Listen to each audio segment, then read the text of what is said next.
give you guys some time to come on. It is 7 o'clock. And looking forward to tonight's live.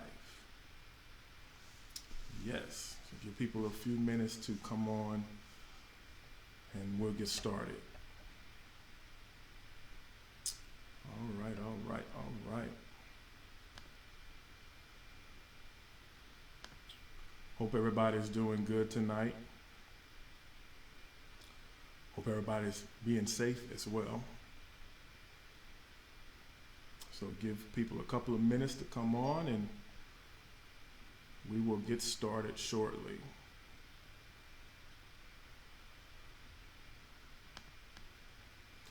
Ba-da-bow.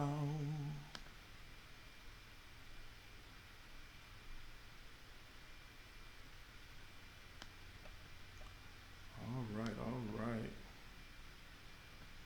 Hey, Sandy. See you on, see you on. All right.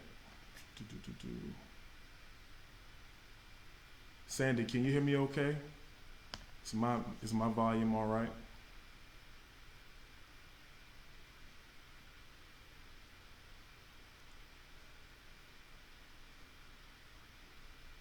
I think it's saying that it's okay, but I just want to make sure. All right, we're going to get started in a second.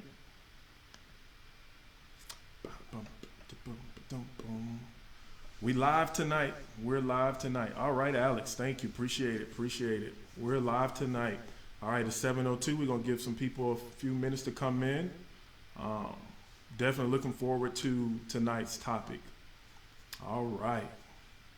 Looking forward to tonight's topic. And so give you guys a couple more minutes to come in as people make their way for this Facebook Live.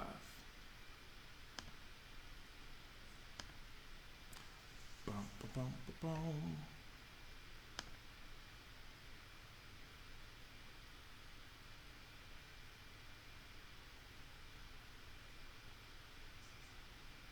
All right, Sarah, good to see you, Sarah.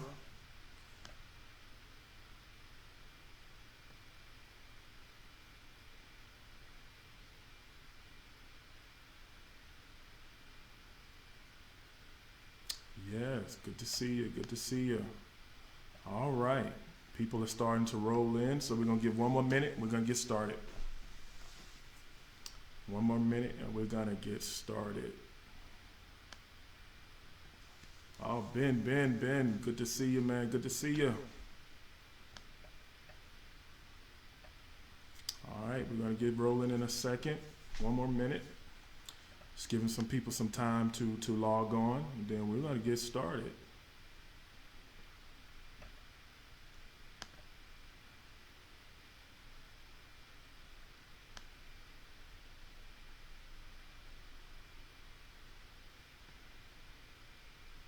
We're going to get started. All right. Well, welcome to tonight's Facebook Live with Louisiana Black Advocates for Life and Louisiana Right to Life. I'm Pastor Jonathan Burton, pastor of Regeneration Church NOLA in the Ninth Ward, also Associate Director of Louisiana Black Advocates for Life. And so tonight, we wanted to take some time out to talk about abortion in Black America. And so I'm grateful to be able to have this opportunity to talk with you all about abortion in Black America, because it's definitely something that we need to address. I've been fortunate to be a part of a great group of people at Louisiana Right to Life and Louisiana Black Advocates for Life, and pastors around Louisiana, and so we want to definitely deal with this issue. And so I want to first start out and talk about Black America. I want to ask you a question. What do you think the most dangerous place in Black America is? All right. I want you to think about that. Where is the most dangerous place in Black America? All right. I want you to really think about it before you answer. Where is the most dangerous place in Black America? Is it in our prison system, where we see a lot of our African Americans are locked up?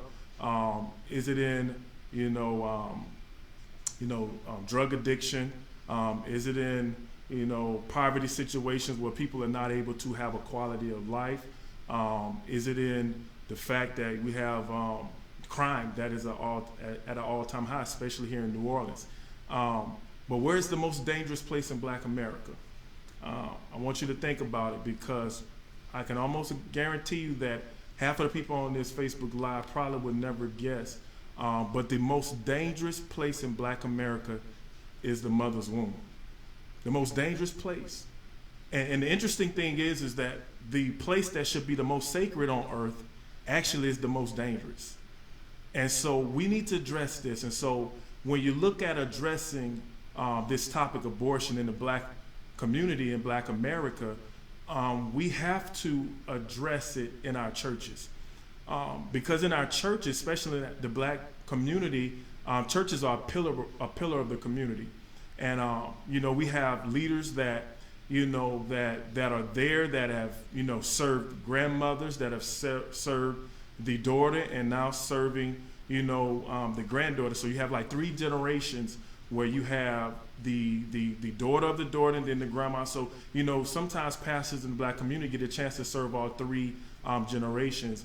And so when you look at the Black community, you almost can see a church on every corner, and believe me, there are people that attend those churches, and they're connected.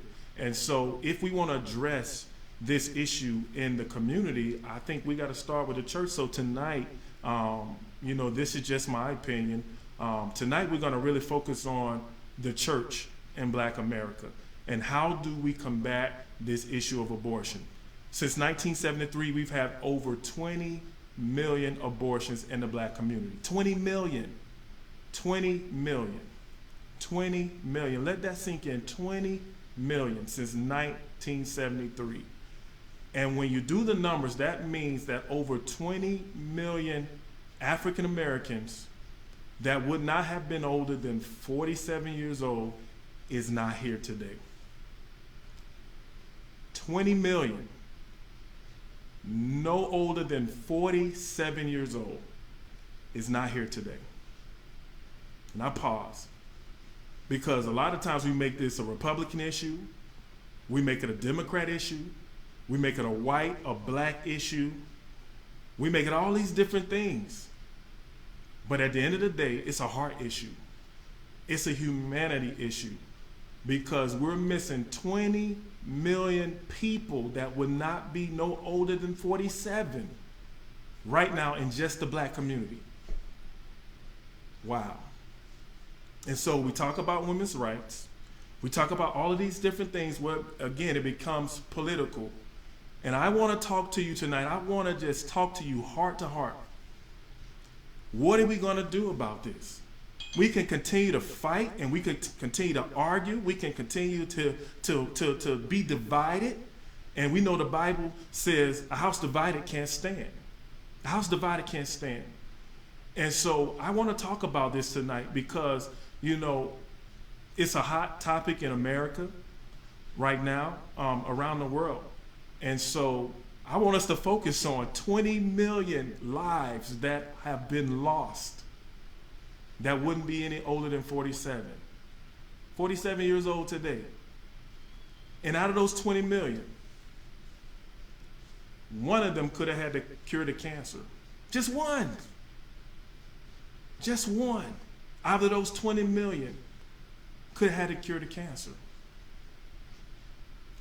One out of those 20 million could have been our next president. One out of those 20 million could have been one of the top leaders in America, general surgeon. Who knows what kind of impact they would have had in society, but we'll never know.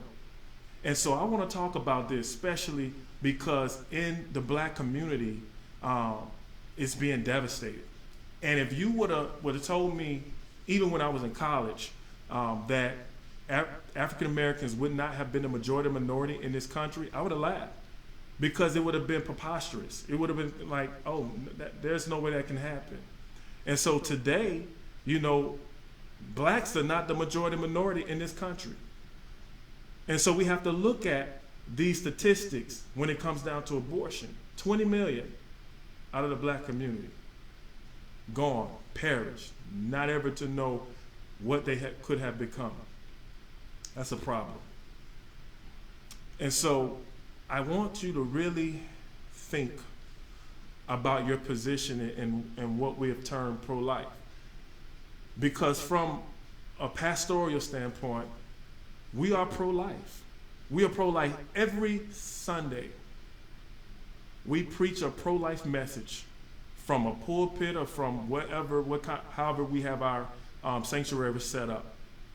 We preach a pro-life message because it's all about teaching people how to live, how to be able to prosper, and most importantly, have a relationship with the Father. It's pro-life. No, even when we're facing this difficult time right now with COVID-19, even when we're talking about being socially aware and using social distance, that's pro-life because that's saving people's lives. And so again, we when we look at the word pro-life, a lot of times it's attached to a political arena. And that's been the trick of the enemy, to make this a political thing so that we can continue to stay divided, so that we continue to fight and argue about these situations when people are losing their lives daily. Babies are losing their lives daily. And not only that, there's more than just the baby's life affected. There's 3 people's lives affected. The baby who does not get a chance to be able to be afforded the opportunity to live.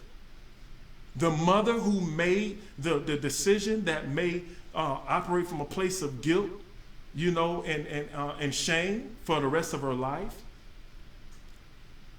The father who allowed this situation that continuously tries to disconnect from it and try to become numb from it and try to act like it never happened.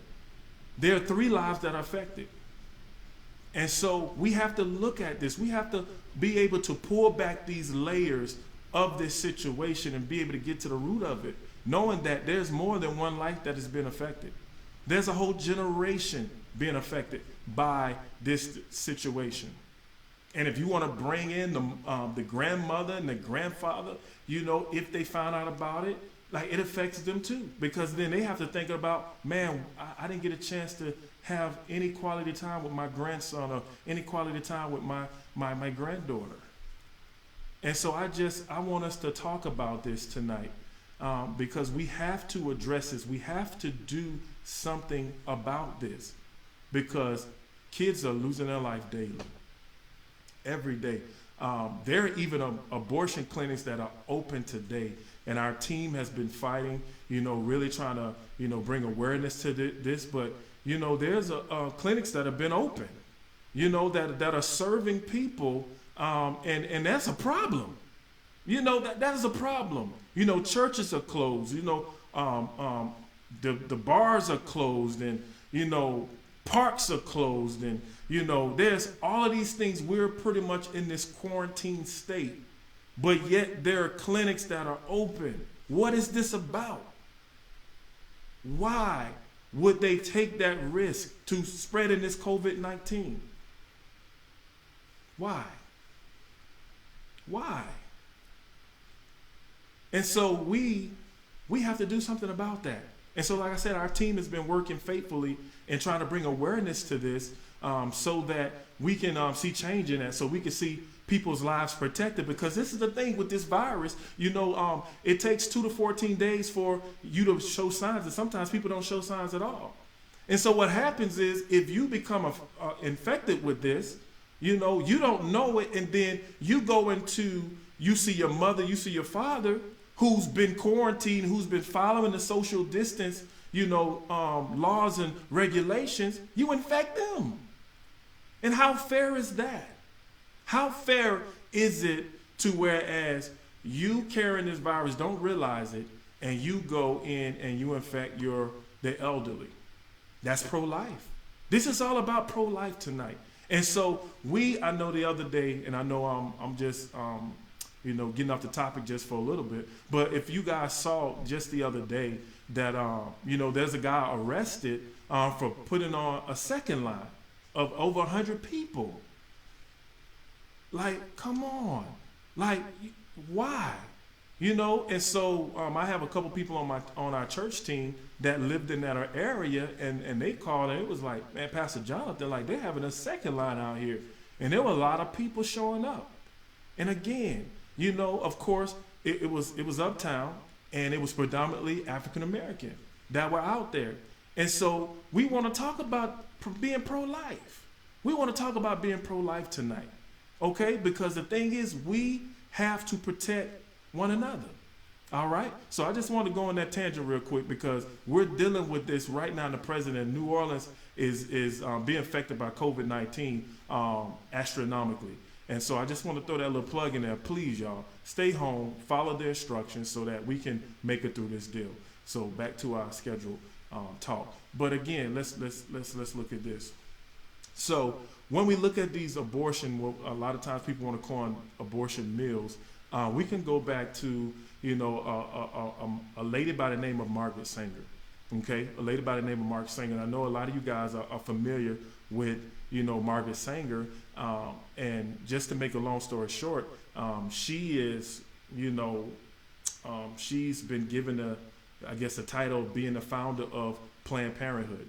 And so she did a lot of different things, you know, back in the day when it was when she was advocating for life, so to speak, you know, advocating for the pill, you know, to control, you know, populations in certain, you know, cultures, you know, with the pill, you know, and so which we know is birth control. And so, you know, that developed into some things to whereas, you know, abortion came on the scene. And so there's a book, and I'm not going to name the book, but there's a book that was put together by many researchers, many different, you know, professors that wanted to deal with a certain problem. And so in this book talked about the problem of the Negro. You know, the problem of the Negro and how do we deal with the Negro, okay? And so when this whole birth control thing hit the height, you know, to where it's like, man, this is working, but it's not really working in the way that we wanted it to because we're not being able to see the results that we're looking for. Abortion came on the scene. Abortion was here, but it became one of these things where it became women's rights or, you know, we want to protect, you know, the woman. We want to be able to protect, you know, young people from, you know, not being able to have a quality of life. And, you know, we want to be able to, if you made a mistake, you don't have to suffer the consequences for this mistake. So it was under the notion that, you know, it's here to help. And the funny thing is that, you know, once that person goes through that process and there's a counseling session, after they've had the procedure, there's no support. And so what happens is now this young lady is left all alone. And I know many people that have had abortions and they had some hard times dealing with it and coping with it because for one, they didn't feel like they could talk to anybody. For two, they didn't have the support. They didn't have the support going into the situation. And so they lived with this regret in their lives. And it wasn't until they received help, they got support, they got counseling, that they were able to identify situations in their life that, you know, they were not able to be successful.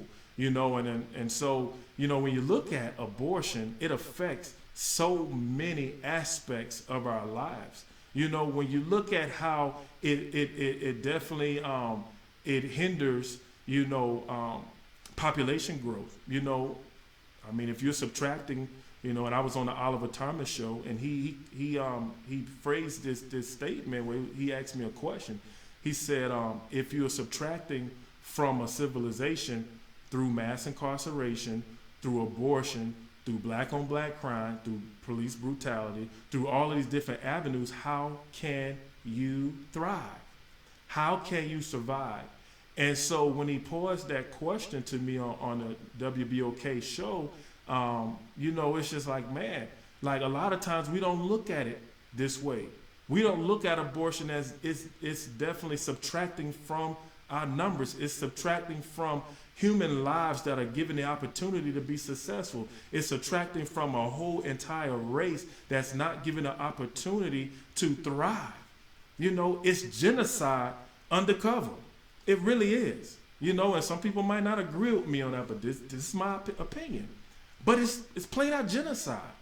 It's plain out genocide. And so again, I believe it starts at the church to whereas we can get our community leaders together, first of all, help them be aware of what's happening, give them the resources that they need to be able to talk to the people in our communities to let them know there's a more excellent way. You don't have to have an abortion. You don't have to go to Planned Parenthood or some other, abortion clinic and feel like that's the only option you have. There are many options out there. For one, adoption. Adoption is an option. Today, the adoption process, they have even situations to where the family that is going to adopt your child will be there the whole step along the way.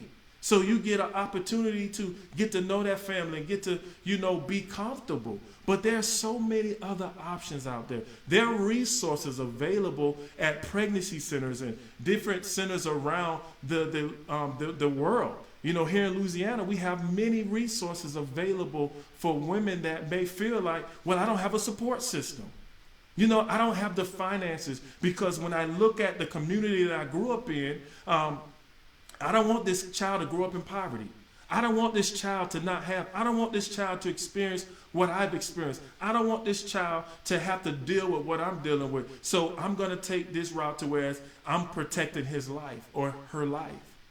And that is a lie from the enemy, because I'm telling you, there is not one person that is on this live right now that will say that, you know what, if I had the choice, if I could have told my mama not to be born, then guess what? I would have chose not to be born. No, everybody that is against pro-life, that is against seeing life, protected in the womb, has already been born. Everybody that's against it. And if you ask them the question, are you glad that you're here today? What are most of them going to tell you? 99.9% are going to tell you, like, well, that's my life. Well, yes, I'm happy because I was able to do this. So what about the ones that have no voice? As Proverbs 31:8 says, for us to speak up for the voiceless, the ones that have no voice, that we should speak up for the ones who have no voice. Because if we could go into that womb and we could hear that child will raise his hand and say, I want a chance to live. I want a chance to have the same opportunity that you've had. What gives us the right to choose who live and who doesn't live? What gives us the right? Why should we punish and give a child the death penalty for an act that he or she didn't commit? Now let that sink in. Why should we give a child the death penalty? I'm going to say that again. Why should we give a child a death penalty for a crime or an act that he or she didn't commit? That would be injustice anywhere around any court system. For any person to be held accountable and receive the death penalty for a crime or an act that he or she didn't commit, we would be outraged with that. If we knew that person without a shadow of a doubt, if the evidence was presented in a case and a person was on trial and the evidence was presented and this person was not responsible for any of the crimes or any of the acts that were being held against them, we would automatically drop the case. We would drop the charges and that person will be free. We know these children are innocent. We know that every child in the womb is innocent. So why don't we scream injustice? Why don't we say injustice for the unborn? This is injustice. Because the evidence has been presented and they are not blameless. They are not blameless. They are not blameless. But yet we hold them accountable for an act or a crime that they didn't commit. And they received the death penalty. Think about that. Think about that. They received the death penalty. And we want to talk about women's rights. Really? Really? This child is going to receive the death penalty when they were not responsible for the situation that happened. And we can look at the rape and incest. We can look at all of those things because, again, let's look at it and let's put it into the parameter. It's 1% of cases are based upon rape and incest. 1%. 1%. So you look at those 20 million, only 1% of those may have been as a result of rape and incest. 1%. 1%. But we penalize a child. They receive the death penalty for an act or a crime they didn't commit. That has to change. That has to change. We have to make the changes in today's society to whereas we will no longer penalize kids for crimes and acts that they didn't commit. That's how I look at it. I don't look at it again as a Democrat issue. I don't look at it as a Republican issue. I don't look at it as a white or black issue. I look at it as a humane issue. It's a humane issue. These kids are valuable. These kids are valuable. And we as a society, we as leaders in our community, we must protect them.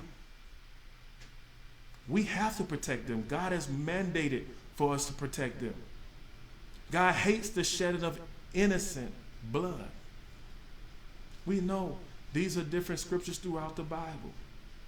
So we as the leaders in the community, we have to protect them. And so I want to challenge you today. I want to challenge you today as we wrap this up that no matter where you are right now, you may be on the fence of women's rights. You may be on the fence of where you see abortion and as far as like it's a means to an answer, or you can't tell a woman what to do with their body, and you may feel that you may feel that way. But I want to challenge you right now. I want to challenge you, and I want you to look deep inside you. And I want you to put yourself in that baby's shoes. And I want you to think about if you were on trial and you knew you was innocent and the penalty was the death penalty, how would you feel about it? How would you feel? If you were totally innocent and you were on trial and the jury came up and convicted you, even though all the evidence was there, how would you feel? How would you feel? Would you sit there and you'd be like, okay, well, that's such is life. Oh well, I'm just gonna get the death penalty. I'm just gonna, well, it is. That's just what it's supposed to be, because it was inconvenient to the person that actually did. So you know what? Since it's an inconvenience to them, I'm just gonna take the blame for it. I know you guys didn't find the right person that did this injustice, so I'll take the blame for it. The only person did that was Jesus.